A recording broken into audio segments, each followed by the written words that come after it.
बिस्मिल्लाहिर्रहमानिर्रहीम। अस्सलाम वालेकुम नादरीन, आप यूट्यूब चैनल देख रहे हैं। मैं इमरान खान हूँ। नादरीन, आपको याद होगा इमरान खान ने एक स्टेटमेंट दिया था और उन्होंने कहा था कि अगर मैं अकेला भी रह गया तो मैं लड़ूंगा, मैं आखिरी सांस तक लड़ूंगा।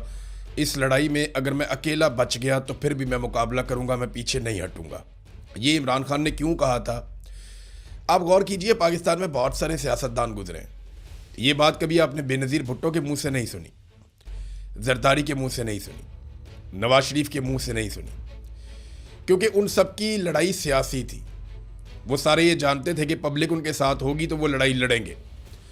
इमरान खान की जो लड़ाई है वो एक बड़े मकसद के लिए, और इमरान खान ने ये पहले कहा था कि मैं अकेला भी रह गया तो मैं लड़ूंगा, और वो साबित कर रहा है।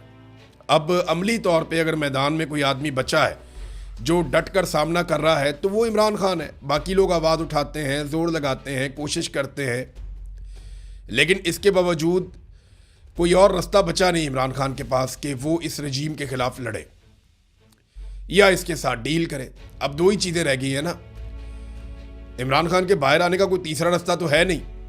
या तो डील की जाए इसी एस्टेब्लिशमेंट के साथ, या फिर इमरान खान साहब इस एस्टेब्लिशमेंट को शिकस्त दे दें और डटे रहे, खड़े रहे इस एस्टेब्लिशमेंट के खिलाफ। फिलहाल कोई काबिल जिक्र जद्दोजहद अभी बाकी नहीं है, और इमरान खान के नाम के ऊपर सिर्फ जलसे जुलूस हो रहे हैं। जो इमरान खान ने स्ट्रीट मूवमेंट का कहा था वो अभी तक शुरू नहीं हुई। सुहेल अफरीदी भी अब उसी तरह की तनकीद की जद में आ गए हैं जैसी तनकीद अली अमीन गंडापुर पे शुरू हुई थी गुज़िश्ता साल। बस उसी तरह के हालात अब सुहेल अफरीदी के भी होते चले जा रहे हैं, और वो बहुत तेज़ी से उस तरफ बढ़ रहे हैं, क्योंकि स्ट्रीट मूवमेंट में इमरान खान साहब ने जो हुक्म दिया था उस पर अमल दरामद नहीं हुआ, और वो कोई भी तहरीक शुरू करने में कामयाब नहीं हुए। और उनके पास सबसे आसान तरीका ये है कि वो कह देते हैं कि तहरीक तहफ़्फ़ुज़ आईन पाकिस्तान से जाकर मिलो, उनसे पूछो क्या करना है, हम तो जनाब उनके इशारे का इंतज़ार कर रहे हैं। लेकिन मैं एक हकीकत आपके सामने रखता हूँ कि अगर तहरीक तहफ़्फ़ुज़ आईन पाकिस्तान आज भी कहे ना कि सुहेल अफरीदी 10 लाख आदमी लेकर आप इस्लामाबाद पहुँचें, तो मुझे नहीं लगता कि वो 50-60 हज़ार आदमी से ज़्यादा इकट्ठा कर पाएंगे इस वक्त भी।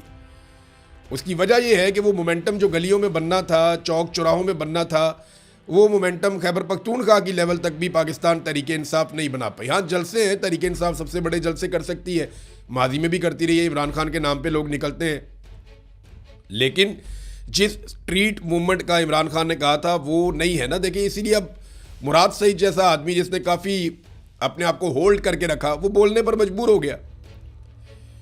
मुराद सईद ने साफ बताना शुरू कर दिया, और कर्नल वाला जो वाकया मुराद सईद ने बताया कि कर्नल को जाकर कहते हैं कि इमरान खान ने तो बाहर आना नहीं, मुराद सईद तो पागल है, ये तो जिस दिन आएगा मारा जाएगा। ये मुराद सईद का एक बहुत करीबी आदमी है जिसने जाकर ये कर्नल से बात की। तो ये जो सुहेल अफरीदी की खैबर पख्तूनख्वा हुकूमत है वो अब वैसी नहीं है जिस मिशन के साथ उसको बनाया गया था, या कम से कम इस वक्त वो नहीं कर रही जो उनसे तवक्को की जा रही थी पाकिस्तान तहरीक इंसाफ की जानिब से या इमरान खान की जानिब से। लेकिन फिर भी क्योंकि ये हुकूमत इमरान खान ने बनाई है, इस हुकूमत को चलना भी है और इस हुकूमत के साथ गुजारा भी करना पड़ेगा, तो अभी तो हालात इसी तरह रहेंगे। इमरान खान साहब को अगर कोई अदालतों से रिलीफ की तवक्को थी तो याद रखिएगा कि वो 26वीं और 27वीं आईनी तरमीम के बाद ख़त्म हो गई।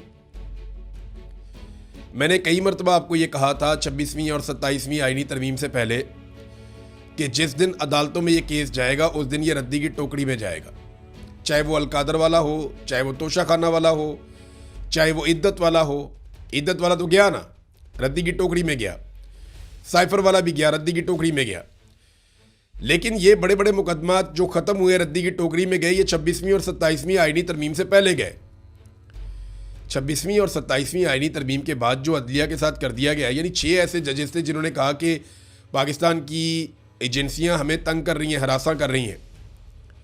3 को ज़बरदस्ती ट्रांसफ़र कर दिया, 1 को नौकरी से निकाल दिया, 1 पे रेफरेंस है, और 1 ने माफ़ी तलाफ़ी कर ली। ये तो इन्होंने निशान इबरत बना लिया, जजों से बदला ले लिया और पूरे निज़ाम को पैगाम दे दिया कि हमारे खिलाफ जो भी जाएगा उसके साथ हम यही करेंगे। और ये सिलसिला रुक नहीं रहा। इमरान खान इस अदलिया के ज़रिए कभी बाहर नहीं आ सकता जब तक कि एस्टेब्लिशमेंट को दीवार के साथ नहीं लगाया जाएगा। अगर एस्टेब्लिशमेंट पीछे हटेगी तो इमरान खान की रिहाई होगी। दो ही सूरतें, या तो एस्टेब्लिशमेंट को दीवार के साथ लगाना पड़ेगा, उन्हें मजबूर करना पड़ेगा कि वो पीछे हट जाएं, उन पर दबाव डालना पड़ेगा, और दूसरा रास्ता ये है कि एस्टेब्लिशमेंट के मुतालबात मानकर इक़्तिदार ले लिया जाए और इज़्ज़त हमेशा के लिए गंवा ली जाए। दूसरा आसान रास्ता ये है। नाज़रीन, इमरान खान साहब ने जब रजीम चेंज ऑपरेशन हुआ था तो तब एक और बात भी कही थी और आज वो बात सच साबित हो रही है। इमरान खान ने जब शहबाज शरीफ को वज़ीर-ए-आज़म मुसल्लत किया गया ना, तो इमरान खान ने तारीखी बात कही थी। उन्होंने कहा था कि अब इस मुसल्लत शुदा निज़ाम को हज़म करने के लिए हर इदारे को तबाह किया जाएगा, क्योंकि अवाम इसे कबूल नहीं करेगी और फिर इदारों को तबाह करके ये हर चीज़ को अपनी मर्ज़ी के मुताबिक बनाएंगे। अब नतीजा आपके सामने है।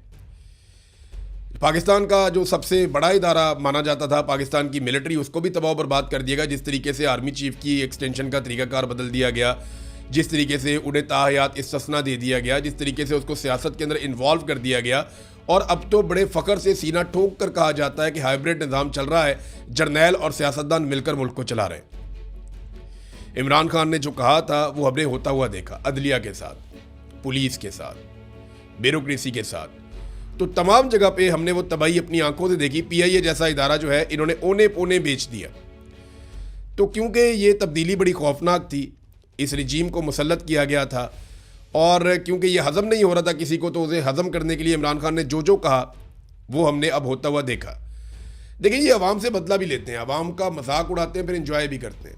मिसाल के तौर पे ये खबर आप देखिए कि बिजली की कीमत में इस हुकूमत ने कमी की है और एक अजीबो गरीब किस्म का रिलीफ अवाम को दिया, 1 पैसा फ़ी यूनिट। यानी अगर आप बहुत अमीर आदमी हैं और बहुत तगड़े आदमी हैं, आप 1000 यूनिट जला सकते हैं तो आपको 10 रुपये बच जाएंगे। मैं वैसे ही आपको मिसाल दे रहा हूँ, कैलकुलेशन में आपको 1 पैसे की वैल्यू बता रहा हूँ। अगर आप 200 यूनिट बिजली इस्तेमाल करते हैं, जो नॉर्मली सार्फिन की बहुत बड़ी तादाद करती है, तो आपके बिजली के बिल के अंदर जो बचत होगी वो 2 रुपये की होगी। आप यहाँ से अंदाज़ा कीजिए कि इन्होंने कई गुना बिजली की कीमतें बढ़ाई और जब आवाम को रिलीफ देने का वक्त आया तो 1 पैसे का रिलीफ इन्होंने आवाम को दिया। ये आवाम का मजाक उड़ाते हैं, उनसे बदला ले रहे हैं इस बात का कि आवाम ने इन्हें वोट क्यों नहीं दिए, और रोज़ाना की बुनियाद पर ये आवाम से बदला लेते हैं। मरीम नवाज़ ने कल एक दावा किया, बहुत अजीबोगरीब किस्म का दावा कर दिया, जी मैं तनख्वाह नहीं लेती। तो मरीम नवाज़ तनख्वाह तो नहीं लेती, लेकिन फॉर्म 47 ले लेती है, जाली हुकूमत ले लेती है, महर शराफत से इलेक्शन हार के सीट ले लेती है, अय्याशी वाला लग्जरी जहाज़ अरबों रुपए का वो ले लेती है। मरीम नवाज़ हर दिन करोड़ों रुपए का प्रोटोकॉल ले लेती है, गरीबों और मस्कीनों की बद्दुआएं ले लेती है, सरकारी खर्च पर बैरूनी मुल्क जाते हुए अपनी फैमिली, बेटी, दामाद, बेटी की सहेली और नौकरानियां और मेकअप वालियों को भी साथ ले लेती है, बस तनख्वाह नहीं लेती। अपनी काबीना और ब्यूरोक्रेट्स के लिए नई और लग्जरी गाड़ियां ले लेती है, बस तनख्वाह नहीं लेती। सरकारी फंड से अपनी और अपने वालिद की ज़ाती तशहीर के लिए अरबों रुपए के फंड ले लेती है, मगर तनख्वाह नहीं लेती। ये कौम को बेवकूफ़ समझते हैं। अब तक के लिए इतना ही। अपना ख्याल रखिएगा, अपने चैनल का भी। अल्लाह हाफ़िज़।